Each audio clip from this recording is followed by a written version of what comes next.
चलिए अब बात करते हैं आमिर खान की, जिन्होंने एक्टर प्रोड्यूसर विष्णु विशाल और बैडमिंटन खिलाड़ी ज्वाला गुट्टा की बेटी का नामकरण किया है। इस बात की जानकारी खुद ज्वाला गुट्टा ने सोशल मीडिया पर कुछ तस्वीरें शेयर करके दी है। बताया कि उनकी बेटी का नाम मीरा है और उन्हें ये नाम खुद सुपरस्टार आमिर खान ने दिया है।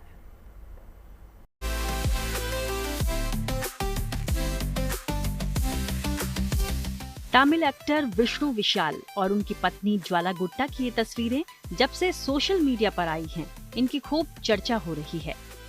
इन तस्वीरों में एक्टर आमिर खान एक बच्ची के साथ नजर आ रहे हैं। ये बच्ची तमिल एक्टर विष्णु विशाल और ज्वाला गुट्टा की है, जिसका हाल ही में हैदराबाद में नामकरण समारोह हुआ, जिसमें बॉलीवुड के मिस्टर परफेक्शनिस्ट न सिर्फ शामिल हुए बल्कि उन्होंने ज्वाला और विष्णु विशाल की बेटी का नामकरण भी किया। इस बात की जानकारी खुद ज्वाला गुट्टा ने सोशल मीडिया के जरिए लोगों को दी। साथ ही अपनी पोस्ट में ज्वाला ने लिखा कि हमारी मीरा, इससे ज्यादा कुछ नहीं मांगा जा सकता। आमिर, आपके बिना ये सफर असंभव होता। हम आपसे प्यार करते हैं। सुंदर और मीनिंगफुल नाम के लिए आपका धन्यवाद। वहीं ज्वाला गुट्टा के पति विष्णु विशाल ने भी इस खास मौके की तस्वीर साझा की।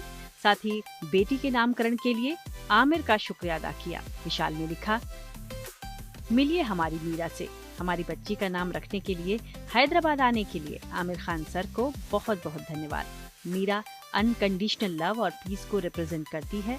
आमिर सर के साथ इस मुकाम तक का सफर जादुई रहा है। हमारी बेटी को इतना सुंदर नाम देने के लिए आमिर सर, आपका धन्यवाद।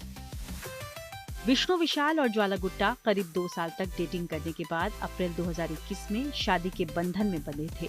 उनकी शादी हैदराबाद में आयोजित एक शानदार समारोह में हुई थी, जिसमें करीबी दोस्त और परिवार के लोग शरीक हुए। दोनों ने इसी साल 22 अप्रैल को अपनी बेटी का वेलकम किया था। Bureau report, good news today. Kashmir में एक बार फिर से पर्यटन बढ़ रहा है। दरअसल लोग घाटी की खूबसूरती को निहारने के लिए यहां सैर सपाटा करने के लिए आ रहे हैं। ऐसे में मशहूर फिल्म मेकर इम्तियाज अली भी पहलगाम पहुंचे अपने पूरे परिवार के साथ। मौका उनके लिए बेहद ही खास था। दरअसल अपनी मां का 75वां जन्मदिन उन्होंने यहां पर मनाया, जिसके सेलिब्रेशन की यादगार तस्वीरों को लेकर इम्तियाज अली की सोशल मीडिया पर खूब सराहना हो रही है।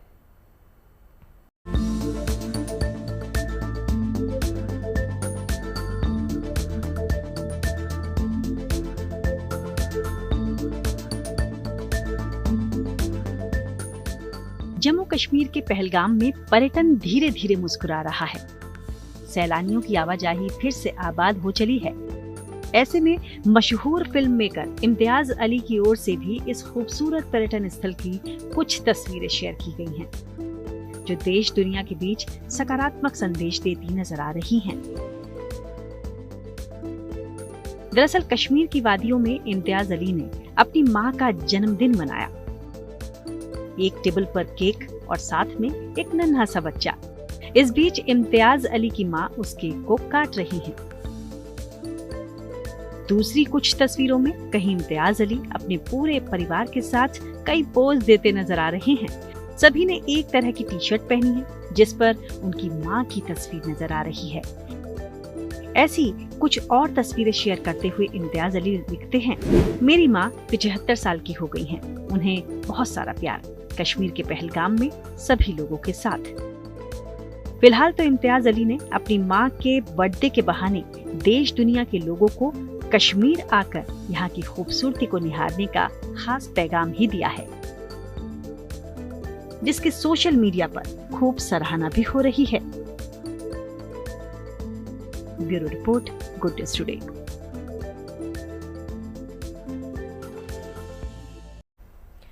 आपने रूस और इंडिया की दोस्ती के कई किस्से सुने होंगे। आज भी हिंदी फिल्मों के गीत रूस में खूब गूंजते हैं, लेकिन आज हम आपको रूस में मिनी इंडिया की झलक दिखाते हैं। रूस के मॉस्को में भारत उत्सव मनाया जा रहा है, जिसमें भारतीय कलाकारों के साथ स्थानीय कलाकारों ने शास्त्रीय नृत्य पेश किया। इसके अलावा वहां पहुंचे लोगों ने भारतीय जायकों का मजा भी लिया।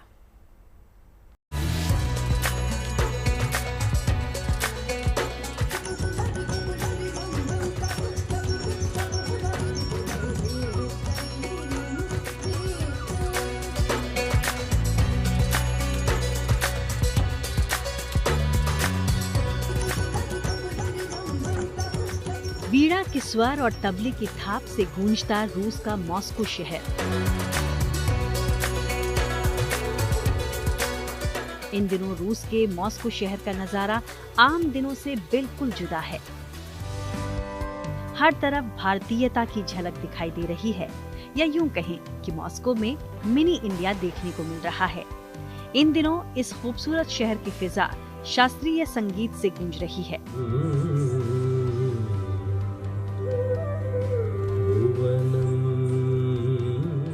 और शहर की हवा भारतीय जायकों से महक रही है।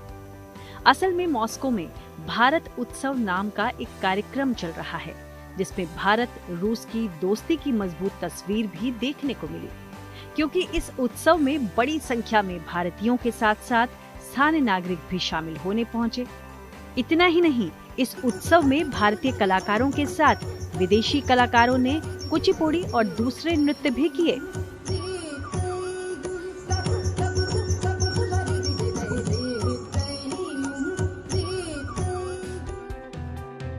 इसके अलावा लोगों को भारत की ऐतिहासिक धरोहरों से भी रूबरू होने का मौका मिला, क्योंकि यहाँ ताजमहल और इंडिया गेट समेत कई धरोहरों की रेप्लिका बनाई गई है और लोग न सिर्फ इनका दीदार कर रहे हैं, बल्कि इनके साथ फोटो भी खिंचवाते नजर आए।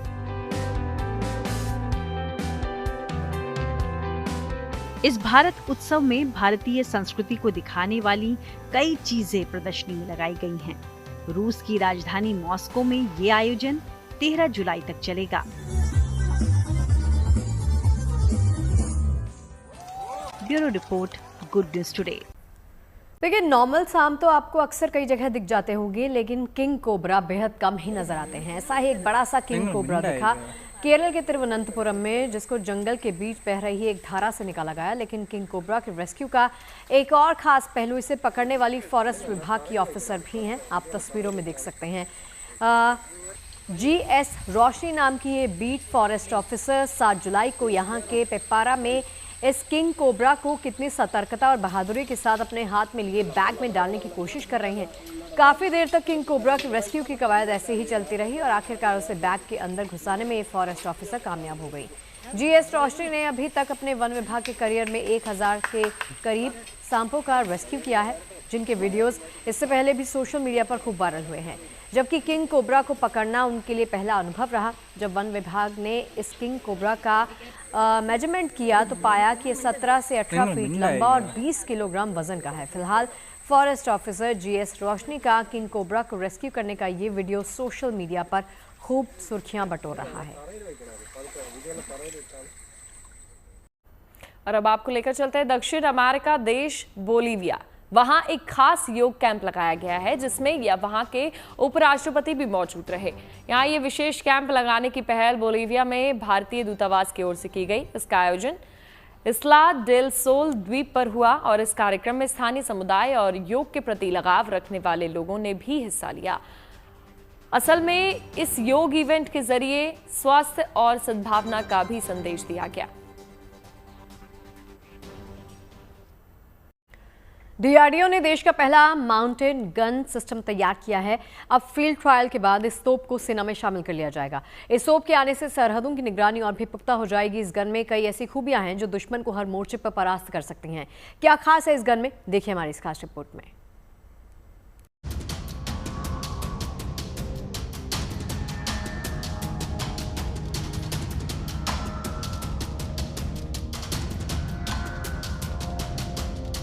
चंद सेकंड में फायरिंग के लिए तैयार और दुश्मन पर ताबड़तोड़ वार के बाद फौरन लोकेशन बदलने की क्षमता। युद्ध के मैदान में ये वो काबिलियत है जिसके दम पर दुश्मनों को हर मोर्चे पर परास्त किया जा सकता है और इस काम में इस माउंटेड गन सिस्टम को महारत हासिल है।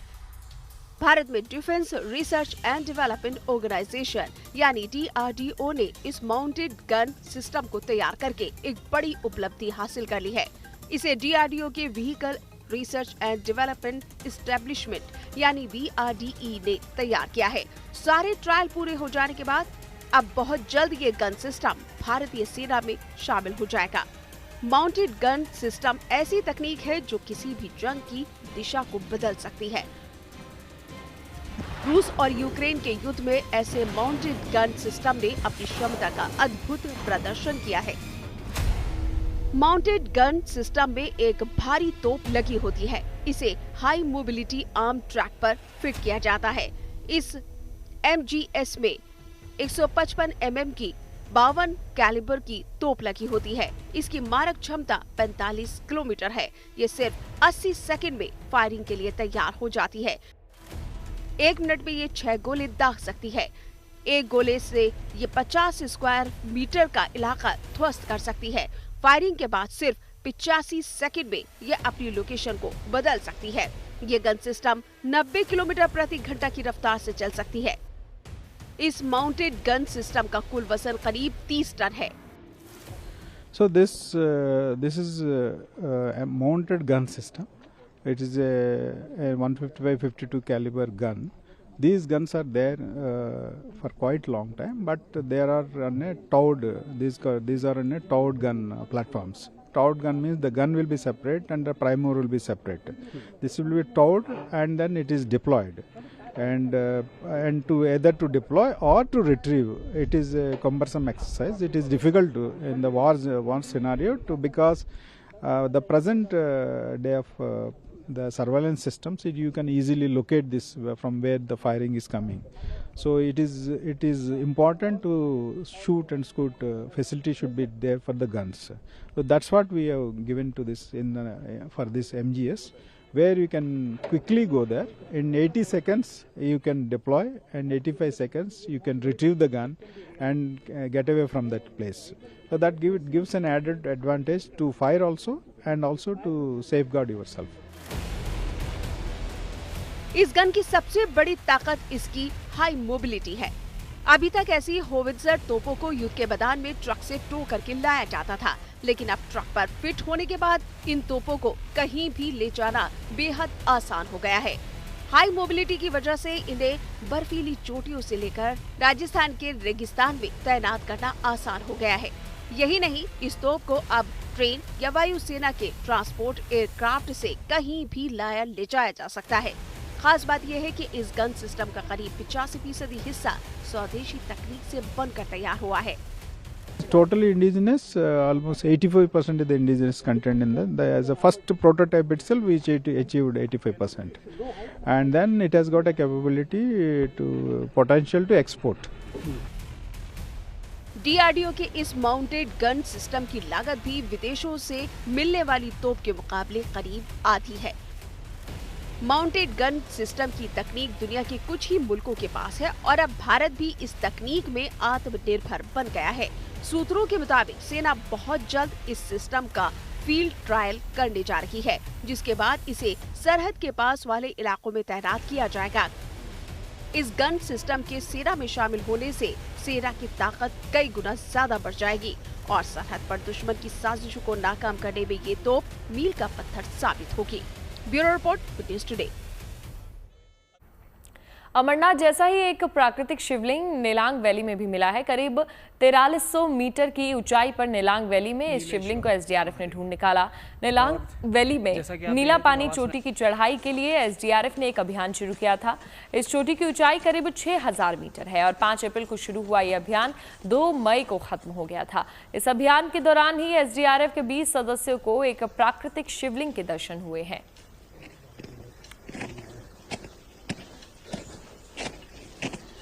तो एसडीआरएफ के 20 सदस्यों को ये शिवलिंग यहाँ पर दिखा। 4300 मिलीमीटर की ऊंचाई पर ये शिवलिंग उत्तरकाशी में अमरनाथ जैसा शिवलिंग एसडीआरएफ को यहाँ पर देखने को मिला जब 20 जवान वहां पर मौजूद थे। जैसा कि आप देख रहे हैं, कुछ आवाज सुना।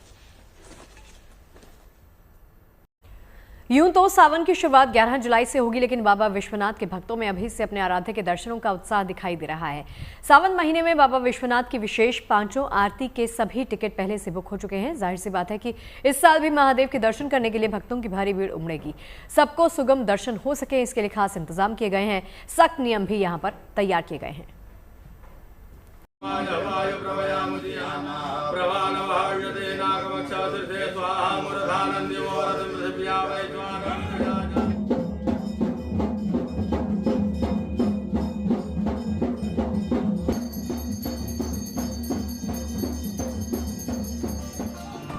11 जुलाई से सावन आरंभ हो रहा है। इस पवित्र महीने में ज्योतिर्लिंग हो या दूसरे छोटे बड़े शिवालय, श्रद्धालुओं की अपार भीड़ उमड़ने वाली है। ऐसे में हर जगह पर सुलभ दर्शन के लिए व्यवस्थाओं पर जोर भी दिया जाता रहा है। सावन में काशी विश्वनाथ भी इन्हीं दर्शनीय स्थलों में से एक है, जहां भोलेनाथ के भक्त आएंगे अपने आराध्य का ध्यान करने के लिए। लेकिन इस बार विश्वनाथ मंदिर में कुछ व्यवस्थाओं और नियमों का पालन जरूरी किया गया है, जिनमें बाबा के सभी तरह के सुगम दर्शन और वीआईपी दर्शन के साथ प्रोटोकॉल की व्यवस्था पूरे सावन के दौरान बंद रहेगी। और सबसे खास ये कि बाबा के स्पर्श दर्शन पर भी बैन रहेगा। अत्यधिक भीड़ को देखते हुए मंदिर प्रशासन ने ये फैसला लिया है कि किसी भी तरह का वीआईपी दर्शन, सुगम दर्शन खास तौर से सावन के सोमवार के दिन प्रतिबंधित रहेगा और स्पर्श दर्शन पूरी तरह से पूरे सावन के माह में श्रद्धालु भक्त नहीं कर पाएंगे। विश्वनाथ मंदिर समिति के अनुसार सावन के सोमवार पर सुगम दर्शन पूरी तरह से रुका रहेगा। भीड़ को देखते हुए ही सुगम दर्शन पर निर्णय लिया जाएगा।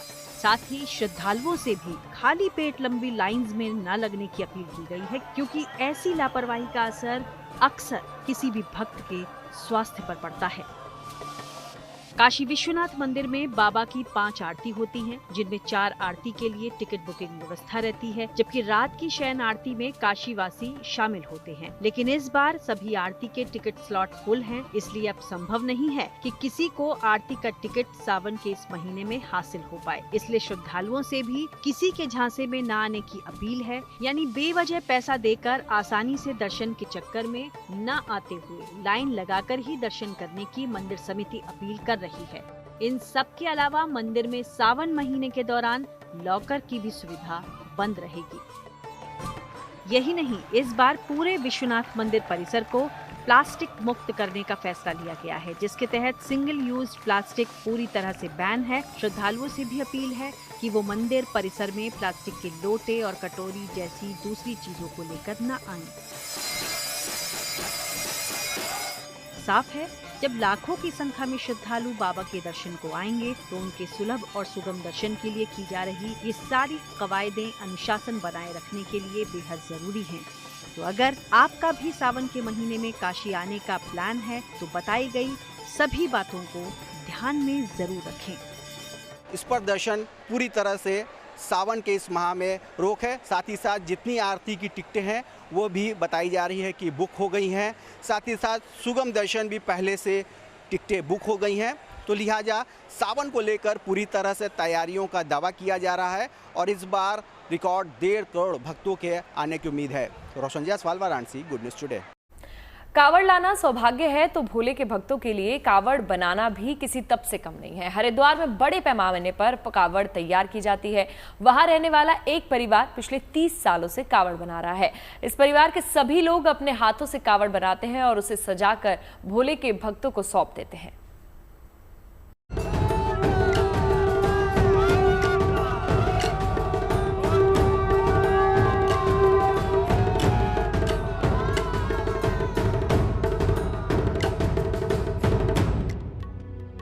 हरिद्वार के गंगा घाट हर हर महादेव के जय घोष से गूंज रहे हैं। हर हर महादेव का जय घोष बता रहा है कि सावन माह लगने वाला है। सावन में बड़ी संख्या में शिव भक्त हरिद्वार पहुंचते हैं और यहाँ से कावड़ लेकर अपने घर वापस आते हैं।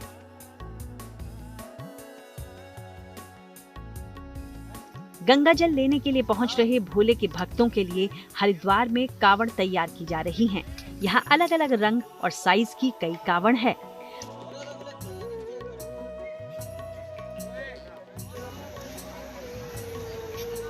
हरिद्वार में रहने वाला ये परिवार पिछले 30 सालों से इसी तरह शिव भक्तों के लिए कावड़ तैयार करता आ रहा है।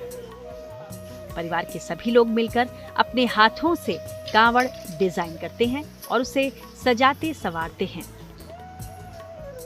30 साल हो गई कावड़ बनाते हुए। कैसा लगता है आपको ये काम? बहुत अच्छा लगता है भोले की सेवा करते हुए।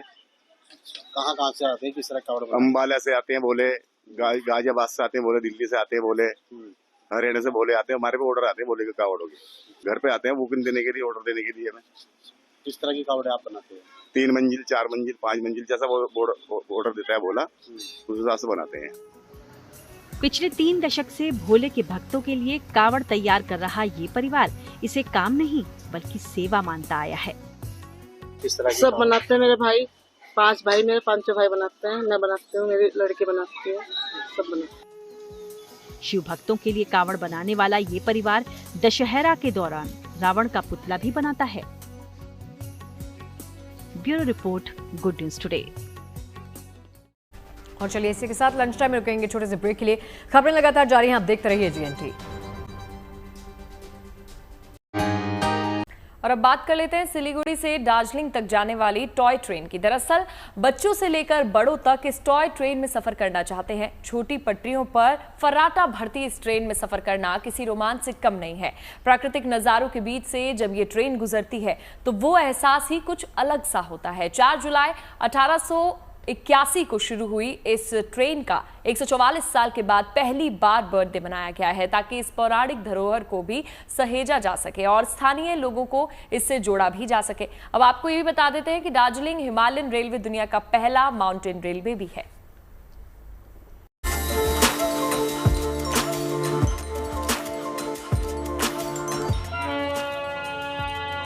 छुक छुक करती मधुर सीटी बजाती लोगों के दिलों की धड़कन दार्जिलिंग टॉय ट्रेन।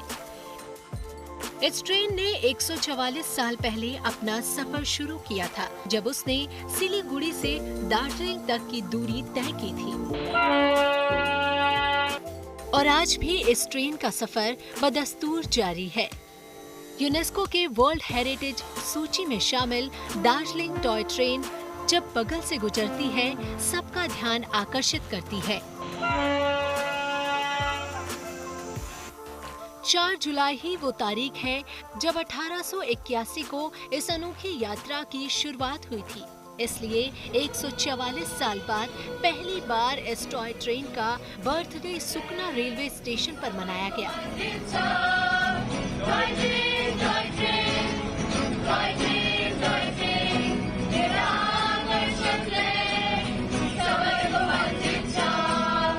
इस खास आयोजन में बच्चों से लेकर बड़ों तक ने पूरे जोश खरोश के साथ शिरकत की।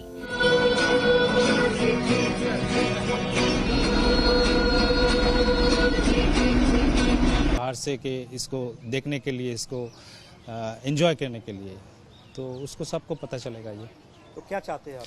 हम लोगों का इंटेंशन यही है कि इसको इंटरनेशनल टॉय ट्रेन डे का रिकॉग्निशन मिले world wide.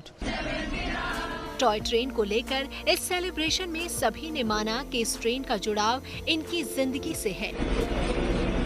Darjeeling Himalayan railway का टॉय ट्रेन है, ये विश्व प्रसिद्ध है। ये तो हमारा पहाड़ के लिए हो या हमारा सिलीगुड़ी, न्यू जलपाईगुड़ी से लेकर के दार्जिलिंग तक का ये बहुत लाइफ लाइन है, क्योंकि इसी में जो हमारा फॉरेन टूरिस्ट लोग है या हमारा इंडियन टूरिस्ट लोग है, बहुत लोग आते हैं। इसी आने की वजह से हम लोग को लाइफ लाइन बहुत माना जाता है। टॉय ट्रेन के बर्थडे में बच्चों ने पूरे उत्साह के साथ शिरकत की। अब दार्जिलिंग हिमालयन रेलवे स्थानीय लोगों से भी जुड़ने का प्लान बढ़ रहा है, ताकि इस पौराणिक धरोहर को जनता के सहयोग से और संवारने में मदद मिल सके।